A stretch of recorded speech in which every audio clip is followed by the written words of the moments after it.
sorry. Oh, man, dude, you're sideways, man. Come on, get it figured out, man.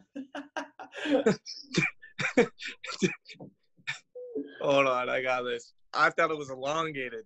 Oh, man. I'm just going to give everyone some background here. He's rolling in late. I'm reading the messages right now. As soon as I send him the link, I got to run to the gas station, get an energy drink. I'm dying. Is that okay? Yeah, no problem. Be right there. He needs his caffeine, then his phone sideways. But now he's here, so we can't complain now. What's going on, man? Nothing, man. Just I guess just chilling, waiting for all this stuff to clear up so everything can open back up and things can just go back to normal. I know. Where are you at? Where do you live? I'm in South Carolina right now. Okay. Is that where, have you grown up there? So I was originally from Tampa, Florida. Okay. And then I lived there for about like 9 or 10 years. And so I go back and forth. And so then I live in South Carolina now ever since I was 9. So yeah, I was more than likely, I was raised here, yeah. Yeah. I don't like to say it, but why don't you like to say it? I feel like everyone loves the Carolinas. I hate South Carolina. What? Why? It's not bad. Just that it's there's just good and bad. It's like too homey for me. Like I like fast-paced environment. I like things like going like now. Mm-hmm. And then every now and then, like nothing against country people, but every now and then, like I talk fast. I like my caffeine, I like my energy, and every single time I talk to someone that has a deep Southern accent, they're sitting there going, "Well, yesterday I went." Yeah, I'm like, yeah, finish your sentence. I was like, I know what you're about to say. I can't stand it. So I kind of understand that because I'm from Ohio, grew up there, and like I grew up in a small town. It has that very homey feel. Like it very much feels like home. It still is home. Yeah. But I'm lucky to be out here in Arizona in Tempe, like, you know, even outside of, you know, it's not a college town. Like there's a huge, ginormous university here in Arizona State, but you know, it really is a town like the Phoenix, Scottsdale, Tempe, you know, Valley area that I'm in. It's very much fast paced. I mean, it's growing like crazy. And, you know, you know, there's a lot more financial incentives with taxes and things like that. So we get a lot of business people like moving out of California coming here. So I can understand that. Like I love going to like the homey, like quieter places to visit. But I think that's because I've been able to move somewhere where it's fast paced. If you're just dealing with if you're just like stagnant, like even if like, let's say you grew up like in New York or out here and you were just used to the fast pace all the time, I bet it'd be, you know, like the reverse, like when you want to escape and get away. Yeah, you want to get away from everything. Yeah, go to like a South Carolina. Yeah, but because I was going to be like, dude, I bet it's just like so chill down there, like play golf, nice weather, there's water, nice weather, all that good stuff. So do you say soda or pop? So I grew up saying pop, but he's gone. Okay, no, listen. You got to let me explain myself here. Innocent until proven guilty. So I grew up saying pop, but now, like, ever since I started saying it in high school, mainly because I've always been the one, like, whatever. I always zag when someone zigs or, you know, vice versa or whatever. So, like, I'm now a soda guy. I exclusively say soda. Like when I hear pop, it's like weird. So I'm a soda guy now, but I grew up a pop guy. Okay. But what about the people there's some people in the South, there's some places where they call like every single soda, like they just call it Coke. That's a thing. You ever heard that? Oh yeah, where you say, oh wait, you mean like they say every soda's a Coke? Yeah, it's like, we have some, right. Yeah, they're like, yeah, get me a Coke. Like, yeah. What the hell does that mean? Personally, I just say like, hey, can I have a Dr. Pepper? I don't say, yeah, I want a soda. I just say, like, I said a name, but like, there's people, I met people here that sit there and go, yeah, can I get a Coke? And you bring them out like a Dr. Pepper or something like that. And they're like, no, I meant Sprite. Yeah. And like, no, what? You said Coke, you lunatic. Say the name. Yeah, they're like making a call to the local mental hospital. Like, we might have one of your patients that think they escaped. Like what's going on here? You're not right here. I got to go make a call. That's so funny. I love in some of the classes I took in school, like these different, like, I forget what they were. It was probably a mixture of like any psychology course I took or like communications. We talk about like different dialects or the way, you know, people like just all those things I always thought were so interesting and different. Like we're all one country here, but that, you know, you could go, you would think like you're in your own little bubble, like especially if you grow up in one spot, you think that's just kind of the norm. And then you kind of get exposed to other cultures and other things within your own country. Yeah. And you realize how different some places are. It's like really funny to realize and come across. That's how I came, whenever I first went to New York, which was recently, everyone says to give New York a second try, because like everyone that goes to New York or like lives in New York says that like, the main part, Times Square, yeah. No one if you go there, you hate New York. And that's where I went. And it was the most god-awful experience. And like, bro, we got off the plane, and we were, I think we were either going to our hotel, or we just got to our hotel and we were walking out. And we were walking down the road and we're like, not that bad. Yeah. And this homeless man has his thumb up his ass and is drooling everywhere with his pants down. Yep. And everybody's walking past normal, and I'm like, is this a normal thing in New York City? You guys got homeless men sticking their thumbs up their ass? Yeah. I was like, what? Well, it's like, are you a fan of The Office? Have you seen all of The Office? Yes. Yeah. So it's like, when Michael goes to New York and, he does the whole thing, like, most people go to the Empire State Building. That's way too touristy. I come here and he's walking through Times Square, which is literally like the most famous part of New York. Or, he's like, the great way, best part about New York is getting around. It's so easy. And he goes on the subway and he takes like 2 steps down. He's like, oh, there's a guy taking a poop in a box down there. He's like, I got to like, that's literally what I'm picturing. Like, you had your own Michael Scott moment. Like, you're going through Times Square, like, oh, it's not too bad. Then you're like, oh my God, there is a homeless man just totally oblivious to thousands of people around him drooling with a thumb up his ass. Yeah, it was insane. LA is another story too. I love LA. Yeah. But it was, whenever there are homeless people there on another story. Yeah. Like they're, I was being screamed at by one homeless dude that he was going to stab me in the face, and in broad daylight. Yeah. And everyone's just walking past and like, this is a normal thing here, and it's kind of sketchy. Yeah. Dude, yeah, New York and LA are so funny because, like you just mentioned, like Times Square, like that's not too far from Broadway, right? Like you think about Broadway, these big, glamorous, like these big, huge, ginormous stars, right? But like it's like right there. Or when you think about LA, like out in Hollywood, I remember the first time, I guess I never really thought about it. I didn't know any better, but the first time I was on Hollywood Boulevard, like, where the Chinese theater and all those things are. Like, it's a freaking crap hole, man. But they have all those movie premieres there, and when they church it up and dress it up, it looks glamorous. It's LA. Like, they obviously make it look great. They can manipulate things and make it look a certain way. That's the Hollywood magic. But when you're there just as a regular tourist and just walking around, you're like, this isn't what I read about. This is the scum of the earth. This is terrible. The streets are crap. Like, there's just no funding. It's just ridiculous. But yeah, those New York and LA experiences are so fun. So you said you went to New York for the first time here recently. What were you up in New York for? That was for one of the fashion shows for like red carpet event, and then how was that? It was okay. One of them was bad, but the other one was decent. I realized that I met a family member that I forgot that I had. It was weird. Like, so we went there, and out of anywhere else in the family, I realized that Mitzi Purdue, she's the owner of Purdue Farms and Sheraton Hotels. Okay.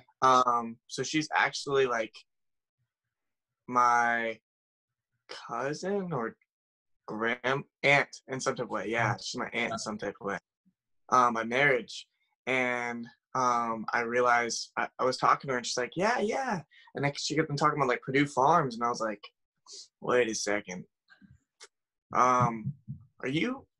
Is that out of anywhere in New York especially, just bumping into her, I was like, are you married to this person with my family or whatever? Like, and she's like, no, my daughter is. And she goes, oh, because my mom's maiden name is like Oliviero. Mm-hmm. And so she's like, oh, you're an Oliviero. And I was like, yeah.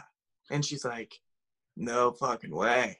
And I was like, you're my aunt. And I was like, sitting face to face pretty much with the owner of Sheraton Hotels and everything like that, realizing that out of anywhere I jumped into. So I was like, the only thing that good came out of it, I got connected with family. And I met one of the main Marvel artists there.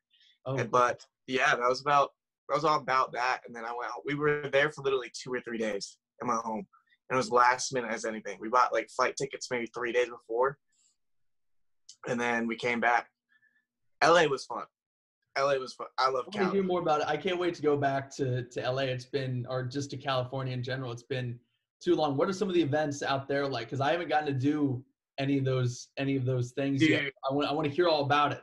The LA red carpet was like the most fun and everything like that. That's where I got interviewed and everything like that. I met Nick Swartzen from Donuts. Oh my God, I love Nick Swartzen. He's the man. I didn't even know it was him when I was talking to him. Really? So, like, I didn't know anything at first because like whenever you're in that environment and like you don't know and like so you don't know who's around you. Yeah. And so I'm literally sitting here walking around and I'm talking to this guy about him and his husband or something like that got recently married. And like I'm sitting there talking. I'm like, this guy has a familiar voice and a familiar look. Yeah. And whenever I walked away out of the VIP lounge, everything like that, and I went home and I got in the car and I pulled up my phone and looked at Nick Swartzen's Instagram and I was like, yeah, and I was just having a normal conversation with the dude, not even realizing anything. And then there was I forget his name, Carl Gallagher from Shameless was there. Yeah, okay. And all that stuff. And like I was talking to all these people and I didn't realize who they were and everything like that. And this dude, it was a blast. Like those times are the funnest times ever. Yeah. Miami and LA is the best experience I've had with those. What New York was Miami like? Miami was a lot of booty. Yeah, that's Miami. Miami means booty and just in the Open Dictionary. If you just type in Miami, it just says booty. It just pops up booty. That's what Miami was great, dude. Miami was you're basically fueled on energy drinks the whole entire time because every event was sponsored by Rockstar. So you just had you didn't have water in your system, you had Rockstar in your system. Yeah. Sounds like spring break without an age limit. Like it's just spring break for everyone. If you're 18, like it's just for everyone. You had drinks no matter you had drinks no matter what. Like it was awesome. What sucked though is I was 20 whenever I came in there. And so I couldn't go to any of the after parties or clubs except like private ones, like at like the mansion and stuff. But like the private parties where we went to, there's one at one of the big clubs there. I think it was 11 or something like that. Yeah. And we tried going in, and there was like 4 rows of security guards. And me and my other buddy were like, okay, so what we could do is you have a fake, and we kind of look similar. So like you go in, and then you get a phone call, and like come out and hand it to me. Yeah. And then we sat there and watched everybody. We watched like 4 people get declined by these big dudes, and we're like, nah, I'm good. Yeah. Like no. And it was, dude. That place, they're so strict there, but Miami was just fun because I guess it's just Miami. Like there's so much, like it's kind of like so much to do, and that's the first time I saw a nude beach. So man, I did some. I don't even think it was. I think just everywhere is a nude beach. Like it's just kind of accepted down there. I did some of my interviews. Like this past summer, we went down to Miami about this time a year ago, like end of June through just before July 4th. And like I had never like wandered up and down South Beach. I only had been to Miami like one time before that, and it was a few years prior. And like it doesn't bother me or anything. It's just like whatever. But it just I had to like double take the first time I saw it. You're like, I'm like, did we wander? Did I miss a sign or something? Because that chick is just naked. Like, you do you. Get your tan lines. I'm about it. Do your thing. But I had to like double take. I'm like, did we wander into a wrong spot? Like, is it gonna look extra weird that I'm walking around with a camera guy? Like, is this exactly what's going on? Because that's funny when you're in those places, especially on spring break too. Everyone comes up there. They want to know if we're like Pornhub or like Girls Gone Wild or something. It's like hysterical, and we're like, what are you talking about? Then we realize everyone's naked around us. We're like, oh, makes sense. Yeah, well, I guess I missed the invite and the invitation. Like, that's the same thing as we were on the beach. And there's these two models that were taking photos topless, and I was like, is no one seeing this? I was like, is this a normal thing here? That was the first time I go to Miami, and I was like, okay, I guess it is. And I had a double take too. I was like, I guess this is just everyone, and everybody's just in there looking away, like everybody's just in there chilling, and I'm over here like, fuck? That's how you know who the locals are. The regulars and the locals, because they are just, that's just what they're used to. That's their life. They know what's up, whatever. But then there's people like you and me who aren't there that much, and for the first time, and we're like, it's nothing wrong. We were just kind of like, is no one else like is? It almost makes you think like you're the only one that sees it, and you're like, am I missing something here? So what made you move from Ohio? I went to school out here. So I came to school out here at Arizona State, and I've fallen in love with it, and I found stuff to do where I can stay out here. I mean, I really do. Have you ever been out this way? I have not been out to Arizona. Arizona is great, man. It really is, and it's grown so much. I mean, if I were to see a picture of what the whole town and the campus and everything looked like when I moved in 2016, and it was already big and growing and booming, but where it's come in 4 years, 4 years, it's just crazy. There's so much more residences and apartment buildings, and there's just new places all around, and new retail, new business. It's really cool to see. I mean, it's almost becoming a city. It's almost becoming like so compact. It's turning into like a mix of like a mini LA, mini Vegas with a lot of like the nightlife and the restaurants that are here. It really does have that vibe, especially Scottsdale. It's gorgeous. I love it. And I like to get out and play golf once in a while. It's a beautiful place to golf. Awesome. If you can survive the hot summers, which we're going through now. How hot is it? Like 110. Like it's pretty hot, but yeah, just average 110. Yeah, 110. That's how hot it gets. But I know I'm that guy that always says, "Well, it's a dry heat." It is much different. Like dry. Ohio, it in Tampa and in the Carolinas. Like humidity is way worse. Yes. You know what I mean? Yes. Like 85 and like 100% humidity is way worse than 110 and like 6% humidity. What it's like out here. Guaranteed. Yes. Yeah. That's what whenever going to LA, like you could walk around with like long sleeve and everything like that and just be like, okay, cool. Yeah, it could be like 75 and you could wear shorts and a t-shirt, or you could wear like a light hoodie and jeans if you wanted to. Yeah. It's awesome. It was insane. I cannot stand humidity. Have you been attacked by a scorpion yet? What's that? No. It's weird. Like everyone thinks that. Now, if you go out in the desert and a lot of these, like I've never run into a scorpion, never run into a snake. I ran into like a gecko though, literally at our apartment. I was taking a walk and there was this like gecko just hanging out. I'm like, it was pretty cool. But yeah, I've never run into anything too crazy. You know what that means though? It means I haven't gotten out and adventured enough. So I need to get out. I need to get out of the city and check out the deserts and some other more, quieter, more isolated areas. But no, haven't been attacked by anything crazy out here yet. Okay. Yeah. Dang. So, I need to visit Arizona. I've always wanted to go there. I heard how beautiful it was. I heard how like cheap it is to live there too. It's way more cheaper than like one of the most cheapest out west, right? Oh, sure. East, west. Yes. West. Yeah. We're the Southwest. We're the Southwest. So yeah. I mean, compared to California and, especially, California, the Utahs, like the Oregon, Washington, like we are, the cost of living and, the areas that you can be in, it's very much affordable. It's a great place. I can't say enough great things about it. Arizona is awesome.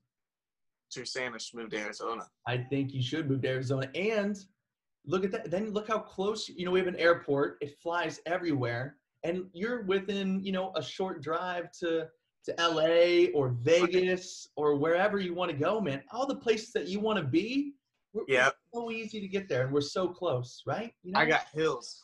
Over here. Yeah. Yeah. I have nothing. Yeah. Yeah, you should check out Arizona. Come for a visit. We'll make it like a recruiting trip, like you're an athlete. We'll bring you in, we'll show you the ropes, and you won't be able to say no by the end of it. All right, I'm down. I'm down to go to Arizona. Love it. Then when I want to get away and get to a quiet area, I'm coming out to South Carolina. I mean, you could, but I want to check it out. Okay, so where in South Carolina are you at? So I'm in like the upstate. So Greenville's one of the most homey. It's on like number 2 or 10. It's on the top 10 for the best relationship and couple state to live in, I guess. But like Greenville's like one of the most homey areas, I guess. Like it's just very like you can walk downtown at like 2, 3 in the morning and you don't have like you don't feel like you feel safe. Yeah. And everyone's just like welcoming here, and everybody it's a really good vibe. And it's very like quiet, but like in other words of like mountains, like you don't have like the mountains that you have there, like or in Colorado and stuff. Mm-hmm. You literally have hills here. Like they look like people call them mountains here because that's what we know, but like you have literal like hills. Yeah. And there's some great views and we're peaceful and relaxing because it's just a lot of land. But otherwise it's just like there's not much you can do. My saying is like you first moving somewhere, like you have some, I love the nightlife. I love doing all those things. I love having things to do and I love food. But you only can hike a hiking trail a certain amount of times in this area. And the scenery stays the same. Mm-hmm. Because it's always, the mountains always turn to be, unless you go up towards Tennessee and stuff. But like South Carolina, North Carolina mountains are like better. But like their mountains are always like kind of like the same. You're going to walk one trail. The only thing difference is if you go to a different waterfall. Yeah. And like waterfalls are different. But like hiking trails, that's all we have. All we do is have the hiking trails, and we got the beaches, and the beaches are disgusting. So I mean, they're not like California or Florida beaches, right. And they're just bad.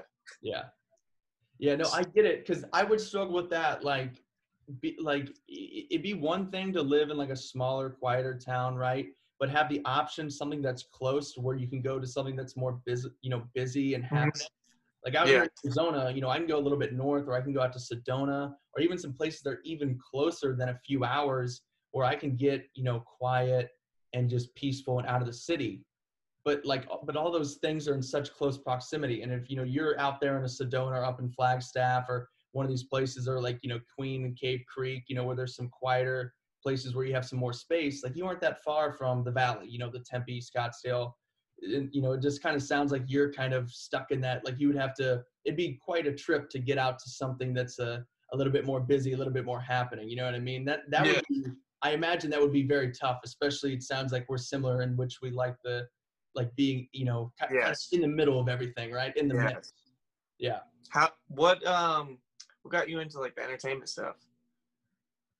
So I've always been I kind of feel like I have had, like, everyone kind of has like a weird roadmap and like stuff they like to do. So when I was a kid, I think like the first thing that I really fell in love with was like movies. Like the first people that I looked up to and wanted to be were like, like when I was a kid, I don't know why my parents let me watch this. Like now looking back and some of the things that they say is kind of weird, but like Grease, I loved Grease. I wanted to be John Travolta. Like that was my guy. And I was like 8 years old or younger than that. I can see the Grease look.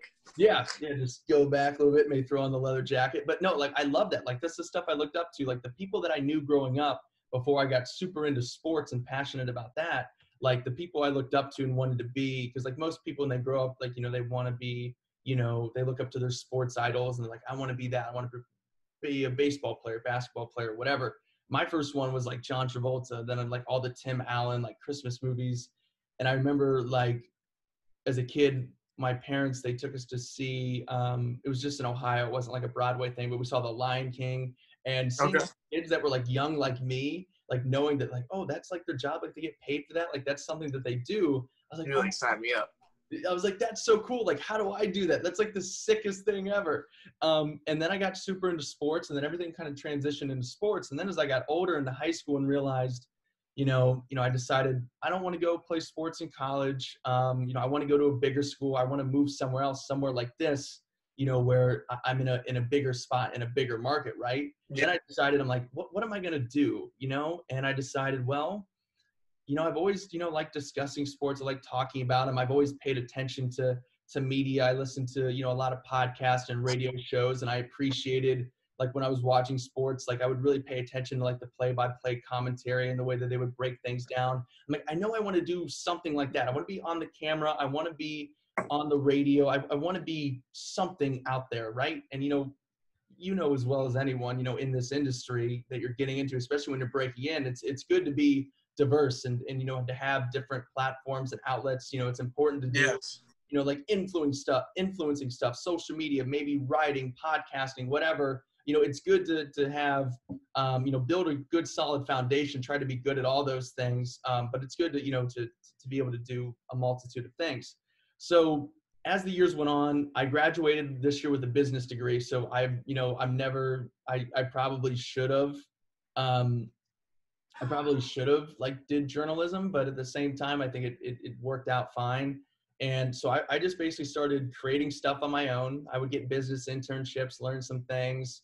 I started creating podcasts and YouTube videos on my own. And then I got this job with the Daily Dropout doing the interviews. And that was kind of like my first like real thing, where I was doing media stuff. And it was great because they were, we're like a startup company. And, they allowed to give me room to grow, and they worked with me, and, they were receptive to me asking them questions. And then once I started doing that, I'm like, yeah, I really want to do something in this industry. And as I learned more about it and, started following media companies more, I kind of realized like, yeah, like I think the internet's just an amazing place. There's no capacity to the internet. You know what I mean? There's no, like if you were to go, like all those network shows are great that we watch, right? Or the sports shows that we watch, but there's only a certain amount of time slots in a day. You know what I mean? A company can have 1 million podcasts. You could have your own podcast, and it's not going to be like, oh my God, I'm going to get killed. I'm going up, against Joe Rogan from 12 to 3 today. No, people listen to Joe Rogan at their leisure. They listen to, definitely not as many people, about maybe a handful of people listen to me at their leisure, but like, people listen when they want to listen. They pick and choose who they want to listen to. I really fell in love with that. And I saw that boom and that trend. Like, this is what I like, doing, or no, this is what I like listening to. I'm like, I'm going to see if I have any talent in this, or I can build up anything in this. And I really just started to fall in love with things like this, like the long form interviews, because, you look at, it works, and there's a reason that they're around, and they pour and dump a ton of money into them. But these Tonight shows, I'm like, I just love the format so much better on these podcasts when it's not a bunch of, like pre-scripted questions, and they have, 5 minutes with them, 10 minutes. And, they're very kind of surface level stuff. I love the deeper conversations because, you and I could go for 25 minutes and it would be great. Or we could go for 2 hours and it'd be great. If we have stuff to talk about, there's no, hey, we got commercial, or, hey, we have to make room because the Office marathon's coming on. Like, we only have 30 minutes and then we're done. Right. So I just kind of fell in love with all that stuff. I've fallen in love with, the work of it, and I love the process of it. Like, preparing for something like this, even though I only have like a few chicken scratch things written down for this, but I love like the preparation of it. And I just love being able to, like, I feel like I learned something. I learned something when I listen to a podcast every time. And I learned something from someone when I do an interview like this. And it's just a great way to connect with people. And I've just really, I think that's where I've fallen in love with it. I feel like, you meet so many great people through this, and you have the ability to do so many different projects. I don't feel like, it don't ever feel like you have a job. If you're lucky, maybe you have the same job and the same thing for 5 years, and that'd be a great run. But at the same time, concurrently, you're probably doing different side projects. And then from there on, you expand and go to the next thing. You know what I mean? So just that, that's kind of a long-winded answer, but kind of my whole life has been I'm super into this. And then I was more sports, and now I've gotten back into it, and just, I'm never going to turn back. Like, I'm going to do what I can to anything to make this work. Cause I've loved everything about it so far. And now being with CK Talent, you're a client as well. Just everything that I've learned from them so far, and, the little things that we've set up here and there, it's just been such an amazing resource. And, we're so lucky to have who we have, because they want us to understand everything. And the communication is great. We're in good hands, and that makes me really excited for, where I'm going to go, where you're going to go, where we're all going to go, that are a part of this, because it seems to be a special place. So it's really cool. That's kind of how I got into it. I just kind of fell in love with doing things like this. You know what I mean? I love it. That's awesome. That's takes a lot for everyone, especially our age and stuff, that don't they come to a barricade when they hit their dreams and want to chase them. And then once that barricade comes up, they don't find a way around it. They turn the other direction, go the other way. And that's awesome that you just pretty much plow through that barricade and say, fuck it, I'm going. Dude, you got to, because otherwise, like, you're going to get pushed back on everything. You're never going to be, now people don't want to do that. That's their prerogative. That's fine. I'll never look down on anyone. But for me, I'm like, I know where I want to go. I want to have no limits here. Yeah. And we're going to have to push through, like, we're going to get pushed back on everything, but you just have to, like, the positive mindset, not comparing yourself to others, all the stuff that, you know, we've been told and, you know, we've read and heard about. Like, it's also true, because if we take steps back or we miss out on something we really wanted, at the end of the day, if we're working hard and doing what we're supposed to, you know, 99% of the time, that's the way it was supposed to work out. And, you know, it may take years, it may take a month, a week, a day, or whatever, but we're going to fall into, as long as we keep the positive attitude and keep, you know, and just keep working the way that we're supposed to, and giving these projects and different things the time and respect that they deserve, we're going to end up where we're supposed to be. It may not be the way we thought in our head, but the only way to get there, right, is to keep working. By putting all the energy. That's the same thing. It's like, no one understands. If you were to, you want to, let's say the basic thing, someone become an astronaut. Yeah. As long as they're doing everything every single day in their life, month, that they are putting effort to becoming the astronaut, they're going to become something in that field, because they're putting all the energy into that. So what's it not to come to them? You want to become a photographer professionally? Someone sits there with a iPhone or a freaking film camera. I mean, like, disposable. Yeah. And they're putting all the energy in learning, watching videos, and they're going to become a photographer. Someone wants to become an actor. You're putting, even if it takes 7 years, Jim Carrey was homeless for 7 years. Yeah. And so, I mean, as long as you're putting all the energy into there, learning every day, it might be 10 years from now, might be so on. Maybe you'll learn your first commercial. Maybe you'll learn your first agency and stuff like that. You're going to be in that field that you are dreamed to be in, because you put all energy into it. And most people sit there and go, oh, I put this energy in it, and someone kicked me down, or someone told me I couldn't make it. And they don't use it as fuel, and they use it to run away and cower, and that's on them. That's awesome. Like, you know, not a lot of stuff is for this industry and everything like that, or it's not for everyone. And they might find their love with something else, but if it's their dream, what makes you want to stop doing that? Because you're going to sit there working that 9 to 5, or you're going to sit there doing that job that you never wanted to do in your life. And now that you chase your dreams and went through that barricade, it's limitless. You can just do everything, and you're happy doing it too. And like, the same thing with me with modeling and acting and everything like that. I started out singing. And I did not know that. Yeah, so I started out singing. And around, I never sang in my life. I didn't really, like, I was always like, you know, I think so like, the first stuff I could really remember me like vibing to was when I was younger, my mom had a Gwen Stefani CD. Yeah. Yes. And so I would always jam out to that, and it would just be like jamming, right? And so around like 8th, 7th grade, I had a calling. That's whenever I was saved, and I was just called, like, God called me to sing and be an entertainment. And instantly I just started singing, and my voice was right. I was very confident in it. And then once I started getting that attention for singing and becoming more popular, because I had a voice, my closest friends and people of that stature were sitting there going and knocked me down and basically bullied me for it. It ruined all my confidence, because my close people I thought I trusted, and they threw me down, and basically I never sang again for years. And then as it neared, and when I went into high school, I opened it up a little bit more, and I was less confident. I was just like, dude, I can't do this. By like sophomore year, junior year, I think, around, I had my next very serious relationship, and we dated for 3.5 years, until I graduated a little after.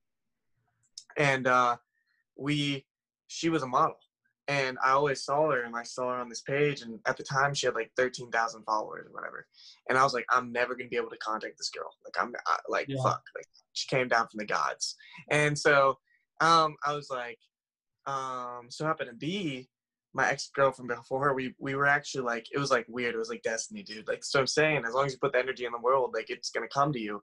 I've always wanted to be something entertainment, and it's always been my dream. And so happened to be, I thought she was like in LA. And so happens to be, she was in the same location as me at the same exact time, everything like that. And we walked past each other, didn't even really realize it. We sat next to each other at this event, never knew it, and hit her up. And then we ended up started dating. And I looked up to her in modeling, and I only had like 1,000 followers at the time, whatever. And I was like, wow, she gets all this free stuff. How dope would it be just to get one free thing? Like, awesome. It was like a company to sit there and just be like, I love your content enough, or I like you. Here it is. Like, give me a lollipop. Just give me something. And I was always chasing it. And actually, like later on the road, I'm proud now. I'm glad it happened. You know, natural thing. Whatever happened, she cheated, stuff like that. She didn't believe me and everything. So there's her mom and her family and her. They told me that they were always doubting me, and even though she was in modeling, told me that I would be nothing in entertainment. That my dreams and everything. They said that even at teachers in school told me I wouldn't be anything.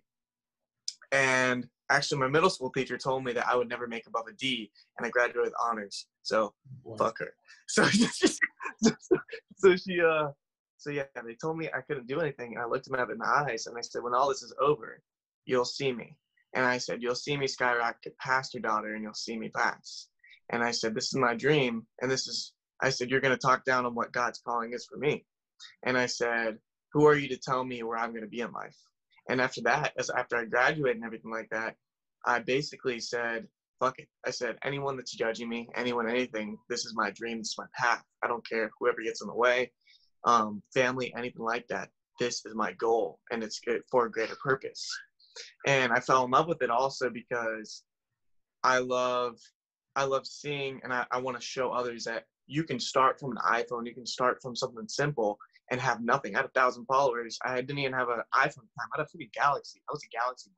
Whoa, you know? whoa. Yeah. You gotta make a big life. Yeah, so you made all these life decisions. You graduated, like no one's getting in my way, and I'm getting a freaking iPhone. I'm gonna stop being a weird kid. Yeah, I'm gonna start being a nuisance. I'm gonna be a normal human being. I'm gonna start paying taxes. I'm gonna get an iPhone. I'm gonna be a real person. That's what happened, dude. That actually, how the iPhone worked back in. I kept every single girl. I was like, because I was on Tinder or something. Every single girl I hit up was like, after I texted them, oh, you got a Galaxy? I was like, yeah. Well, yeah, that's what everyone thinks you're a catfish on Tinder, because they're like, where's your blue messages, your green messages? This is a bot. This is weird. Yes. Number. And that's why I got an iPhone, dude. It's a main reason. You should have made that your bio just to see if you would get people to match with you to talk shit. Like, I have a Galaxy, or like, I don't have iMessage, like whatever. Oh yeah, that might have been like a good, like, quirky talking point, but whatever. I have a Galaxy. Prove to me iPhone's better. Yes. I was set, dude. Galaxy is way better, but no. I don't know what it is. At first, the phone's quality is like a million times better than the iPhone. Like the first 2 days, the pictures. I don't know what happens during that time. I think it's because Galaxy software is more computer-like, and the RAM on it gets too taxed. But like, as soon as those first 2-3 days, it's shit. Like the whole entire phone, you take a photo and it literally looks like you picked up your water bottle had a camera or something like that, and you just took a photo. But yeah. Anyway, so whenever my ex and stuff was telling me I couldn't be anything, and I kept on chasing, and that's why I fell in to show people that they can become something. And I basically, whenever I went to Florida for 2 months, and to get away from everything, and I started. My brother at the time he's a professional photographer, and so he took like 2 or 3 photos of me. And then out of nowhere, this company in Florida that's when I started chasing fitness. I got my certification in personal training. And because I didn't know what I wanted to do with life anymore. Like, I didn't know. And this company hit me up and said, we want to send you free pre-workout. And I was like,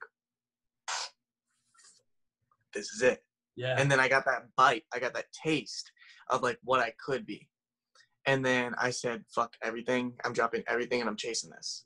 And after that, it just started piling up, and I got back and I got more professional with it. And then I end up for Christmas getting a cheap camera that was like $400, $500.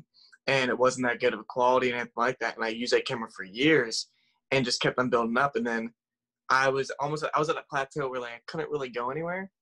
And this guy kept on hitting me up, he's one of my best friends. And I kept on hitting me up and he was like, yo, dude, can you be in my music videos with these rappers and stuff? And I didn't like his videos. I thought his videos, the type of style it was in the rap, I honestly thought it was shit. I told him every time. I was like, I don't like your videos. I was like, I'm sorry, dude. Like, I like some of your videos, not all of them. And he kept on hitting me up. And then one day he had a watch commercial for me. And I told him no. And then he goes, dude, come on. I'll give you $20 and this will be good exposure for me and you. And I woke up and was like, oh, fuck, okay, fine. Like, all right, dude, I'll come. And I thought the dude was going to be an asshole. But I met him and he was actually an amazing guy. Like, he was one of my best friends now. And I met up with them and we took the video and it kind of kicked off a little bit. And it made us both spark a bunch of older people love the video and the style.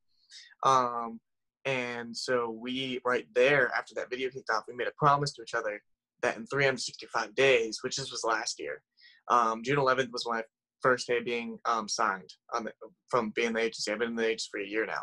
Oh yeah, congrats! Thank you, dude. A few days ago would have been your 1 year anniversary. Yeah, June 11th. June 11th.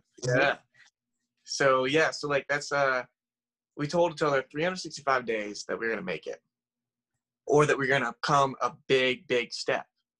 And so we literally every single day, we had no connection, I had nothing. We just had a camera, a decent looking dude, and we told each other we're gonna do this. And I challenged him with creativity to do better, and that's when I started falling into photography too. I was in front of the camera so much, I want to learn both ends. And so like you said, you have to have skill sets. You have to learn everything to be able to, you have to build a foundation. So I became a professional photographer, videographer, stuff like that. And so we sent out 150 emails a day. Wow. Both of us. So that's like 300. What is that, 300? Yep. 300. Right? Yeah, 300. Yeah. Okay. So 300 emails a day. Dude, so, to different companies, because at least out of those 150, you're gonna get 2 or 3 that hit you back up. Yeah. And so we were doing that constantly, and finally, I was at maybe 2,000 or 3,000 followers, and C4 Cellucor, they hit me up, and they're like wrote back, and the guy was like, "Yeah, dude, like we love your content. Because how high quality it is." And I was one of the only one that was like with 2,000 followers or whatever in low in history with no engagement. They love my content enough their whole their history that I was working with them. And I was like, this is massive. And so we got them. And then while we're doing a local commercial here, that's what kind of kicked off everything. We're like, oh, now this is really what's going. And so we started kicking up the beat. And then so we just kept on getting stuff after C4 because that C4 opened up so many doors. And we did like a couple videos with them. And then my buddy got a job offer with NASCAR, and it's one of the main videographers there. And he's just about to turn 21. Oh my! So he's making like 60 something grand a year just at 20, 21. Just jumped in, got one of his dream jobs. Yeah. And then we're like, where's me? And it's like, I'm still just making videos. So I'm still taking photos. And I started getting to the point of it's like, I need an agent. And I was like, I can't manage all this stuff anymore. And I had no experience really in stuff. I'm all self-taught with that stuff. And I was like, I don't have any headshots. I don't have any professional headshots at all. What do I do? And so I was like, all right, I'm going to start tagging pictures. I'm going to start tagging pictures of every single big agency I can research. CK Talent was one of them. Yeah. And I kept on doing it for weeks upon weeks. Finally caught CK Talent's eyes. And one day I woke up and I was like, I wasn't going to send in pictures because I needed headshots. And they hit me up and blew up my page. And I blew up theirs. And I was like, whoa, all right, cool. And so at the time I messaged them and I was like, how do I seek whatever? And it's like, you only can be scouted and stuff to be in there or whatever and to be brought on. And so the media guy was like, send them an email and say I sent you over. And I was like, ooh, I just bypassed the first part. And that's when I got everything started. And dude, that part where like you finish with parts and you have to wait for the application process is like to see if you're confirmed or not. I was in there for like, they said 7 to 14 days. It took 16 days. And I was like, on the 16th day, I was like sitting there like, shit. And that's when everything just kind of exploded from there out. And then I basically capitalized and looked back. And I was managing my ex-girlfriend too whenever we broke up. And I told her things not to get. And now she's this big. And then I'm over here. Yeah. And I look back and say to everyone and show everyone that people that sit there and shut you down, their values, their persona about you does not matter. Right. And as long as like you push through that wall, no matter what door, there's always going to be something 2 doors down that's going to be better than what you started with. Yeah. I mean, you said it. I don't mean to cut you off, but I just want to make the point and reiterate it again. You know, people are so, especially today with social media, can be so singularly focused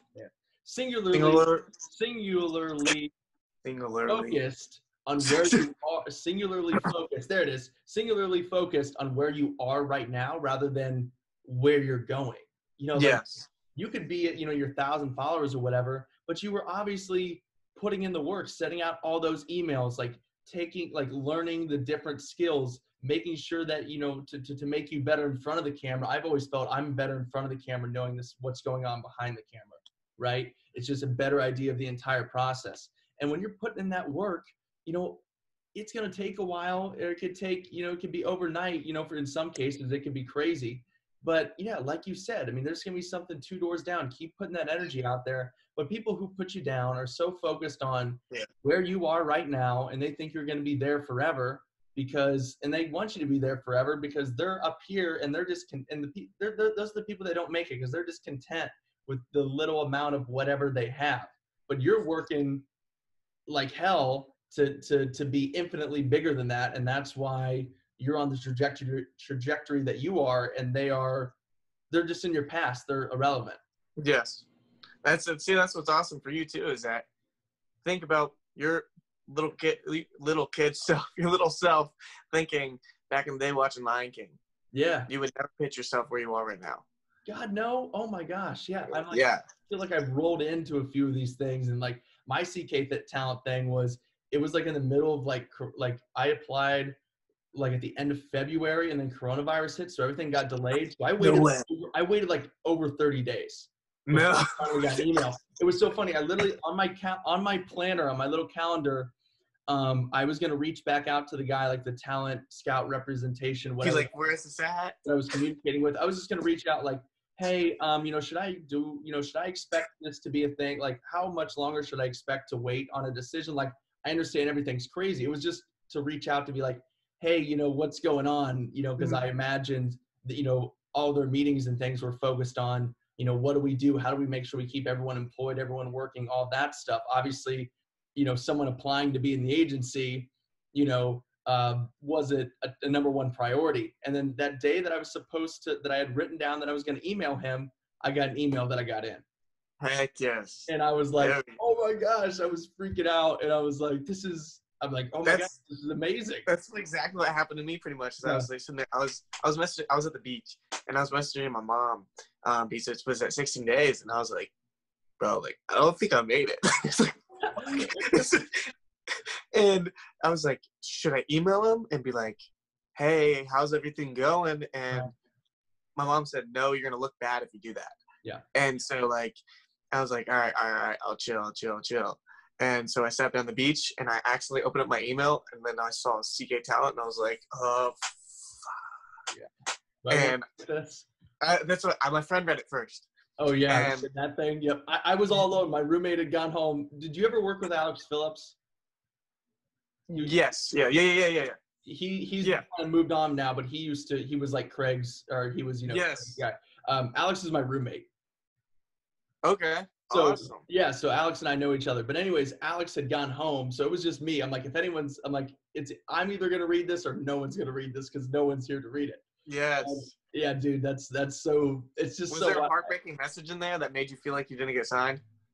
Yeah, it was kind of like weird. I'm like, I'm like reading this, and then I'm like, I wanted to skip to the bottom, like, because it was like this whole long email, and they're saying like some things, after reviewing, this is a very serious, blah blah blah, whatever they say. Yes. And I'm just like, then I like skipped around, and then once I saw I got in, I went back and read all of it, knowing that it was like gonna be okay. They did it on purpose. Yeah, it says like, yay, something. It's like a sad message. It's like, but unfortunately, we have to let. And I was like, damn it. And I read that. I skipped down a little bit, and I saw you've been accepted. I was like, yeah. I cried like a little baby too. Yeah, I didn't know what to think. I was like, I was just so like, I don't know. It was just like relief. It was just exciting. It was just, it's a roller coaster. Hey, you're in good hands, dude. You haven't like once you everything clears up. Hopefully, another one of those LA events or Miami events I haven't yet to go. It is so much fun. I'm gonna be all in to go. I can't wait to start working the red carpets or walking in the events or whatever they have set up for me. I'm like, let's do it. Dude, when we went to Miami, we went to the house party. This party is one of the most exclusive parties, actually, like ever. So like you have to have a golden ticket to get in. Oh, and all you do is see rolls, like it's a celebrity party and stuff. There's a metal detector with cops out there with guns, everything like that. About a line, they only rent out this house once a year for a party in Miami. It's one of the richest mansions in Miami, once a year. And we're sitting there, and one of the other CK Talent brothers. Brothers, it sounds like our agent was there. Yeah. So what? When you said CK Talent brothers, I was like, it sounds like a fraternity. Yeah, basically is. We saw one of the CK pledges. One of those pledges. Yeah, that's so funny. We're the pledges. Anyway, sorry, keep going. So we're sitting there, and our agent's there. Yeah. And we're only allowed to have 2 drinks minimum. And a maximum. Maximum, not minimum. Sorry, I'm an alcoholic. I'm joking. Android people, man, or the Samsung people. It's okay. It's just we've seen too many low quality pictures. True. So we're sitting there, and he had more than 2 drinks, and he was getting a little whatever, and so our agent comes over, and dude, this guy has eyes on the back of his head. We were nowhere to be fucking seen. And all of a sudden he walks around the corner, and we're talking to girls in one of the back areas, like where the bar is and stuff. And he walks up and he goes, how many drinks you guys have? He's like, Canaan, how many have you had? I said 2. And he goes, I believe you. He goes, how many of you had? And he says, don't fucking tell me 2. And we were like, oh my God. And then whenever he walked off, and he said, he's like, come over here, we gotta talk. Right. And I was like, oh my God. And the girls sat down there. How it happened, they go, was that your dad? And basically. Yeah. We're like, basically. Yeah, and we're like, no, that's our agent. They're like, oh my gosh, why is he being like that? I thought it was your dad. Are you in trouble? And we're like, yeah, we're fucked. We gotta go. We are in actual big trouble. He's like dad, agent, guardian agent. Just overseer of all. Like it was fun. I'm sure you'll like it. Oh yeah, I'm sure he brings in plants just as people that just kind of blend in, but are just watchdogs. And yes, that's what he told us. I feel safe. I would feel very safe and secure and on my shit. You know what I mean? Like if that's what I'm supposed to do, then that's what I'm going to do, because I do not want to face the wrath of anything. I just want to be on terms. You know what I mean? Dude, he called up. I was staying in hotel. I'm trying to make sure. If my video cuts out, let me know. I'm at 8%. I charged my phone. Now. Huh? You're back. You're good. Okay. So I stayed at Hotel Indigo when I went to LA. And I had some misconnection, I guess, with our the travel agent and stuff like that. And I'm from the East Coast, right? So I'm wanting to just relax me. I have nowhere to go. Like I don't know anyone. I know people kind of there, but I don't know, and I haven't talked to them forever. So like I'm in the middle of foreign territory, And I get in, and I go into the hotel, and whenever I check in, they were like, for the nightly security deposit, whatever, they're like, it's gonna be so and so this much. Was like, it was like $1,000 a night for like security deposit for each night, and I was staying a week, and I was like, I don't have $7,000 to toss around for you guys to hold on to. Right. And I was like, I did not even see any of this. Like, it was a miscommunication. Freaking our agent calls him and flips his shit. And so the lady is in the director of the Hotel Indigo, one of the directors. Yeah. She's in a board meeting, and she's sitting there flipping out and on her phone in the board meeting, texting him back saying, "I'm so sorry." Sends her assistant down there, and the dude comes down there and is like, "I'm sorry, how can I help you?" And the people behind the counter are like, "Oh my gosh, I'm so sorry," and like comes up to me, and I was like, "Look, I'm just trying to get in my hotel room, blah, blah, blah." And they're like, "Okay, yeah, we'll cancel out that price. Like, we're good. We'll get you up there. So sorry for the inconvenience." And I get in there, and he caused an uproar in the hotel, all to just get me situated. And then I had my shower handle, for some odd reason, it was messed up. And it, like, I got stuck in there. So he called him again. Yeah. And flipped out. And the lady came downstairs, and she was bowing, like, because like it's like a Asian culture style hotel, and they're I didn't know what to do. Like, me being my white Italian self, I'm sitting there like, what do I do? What like, what do? And like bowing to me, and I'm like, this is all because our agent flipped out and basically showed like, hey, like, toughen up, like you'll have, they take care of you no matter what, and it's like a straight up like just family. And they have people like watching you and stuff at events. Whenever I went to the LA event, they had the lady there. She brought me to the side, and she said to the bartenders, they said, "This is Canaan. I don't care if Kim Kardashian or anyone shows up. He does not wait in lines. You guys take care of him first." And I was like, "Where's my crown?" Awesome. Yeah, this literally, it was amazing. And you'll see, like, whenever you just got into the this part, once the stings start, you came in at a sucky time because of COVID. Right.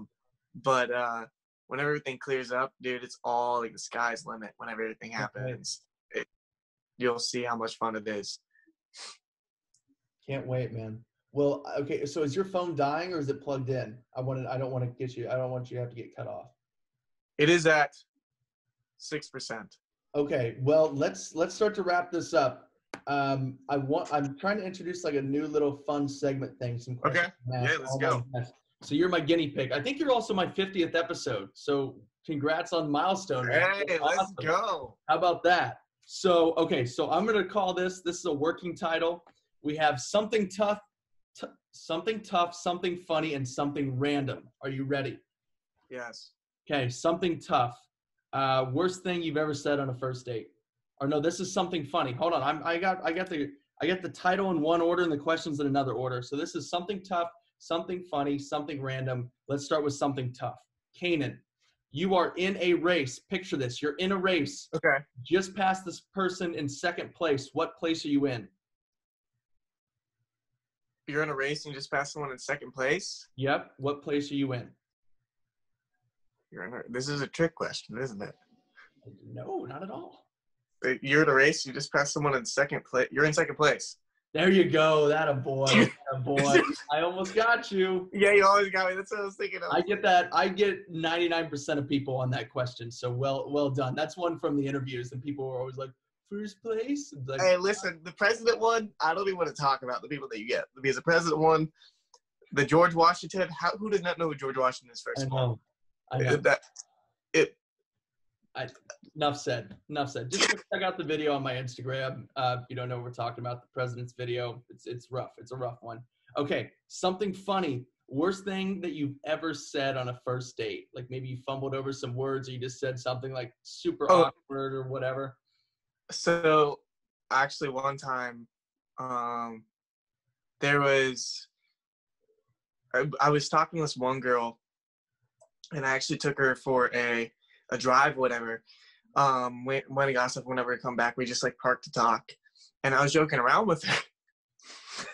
And I can't fuck around with this happened. Like this is just, and I'm sitting there talking to her and I'm like joking around about, she said, yeah, something about strangers and stuff like that. She's like, you could have been a serial killer. And I said, you don't know that's why I brought you here? And I was like joking around.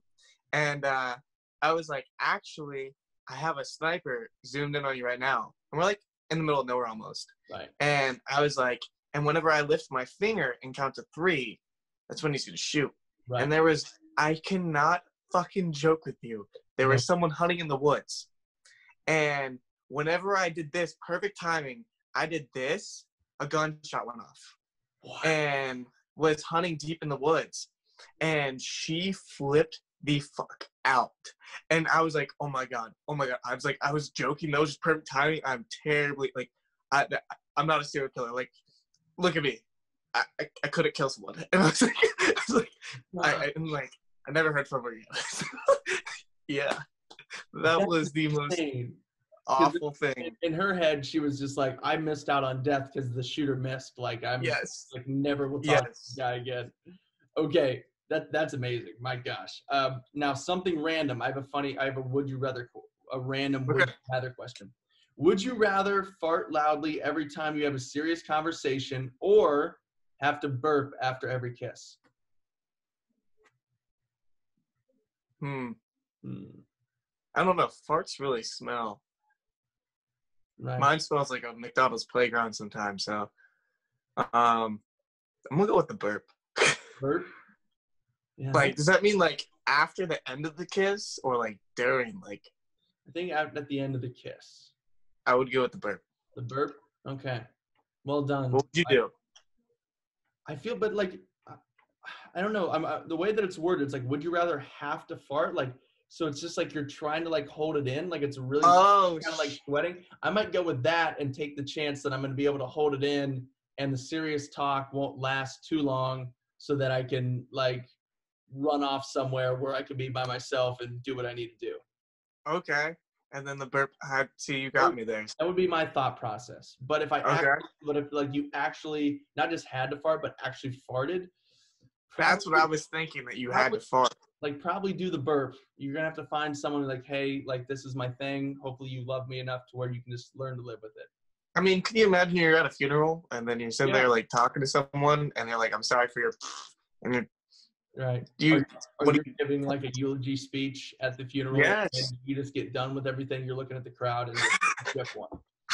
It's serious, like your face. It's like the Step Brothers fart where Dale's in there. Yes. His face is just like this the whole time. And they're like, did you fart? He's like, no. I don't think so. he goes, I could taste it. Did you? Is that burgers? Ketchup and onion. Yeah, the suit kind of seemed pretty fucked up now. Like it just so great. Such a great scene. This best movie where he's back like this with his eyebrow up, and the one last little push, he's like, just like a little slight elevation. Yeah. C. Riley is just a genius. No, that's it. I love Step Brothers. That's a good ass movie. It's impossible not to. Well, dude, this was fun. I'm glad we finally got to catch up like this. I know we communicate on social media back and forth, but this was the first time for this. This was really fun. It was. Thank you so much for the opportunity. Absolutely, man. Thank you. And thank you guys all so much for listening. Remember, Apple, Spotify, YouTube, Joseph Vore Podcast. We are available. New episodes out every single Monday. We'll talk to you guys next Monday.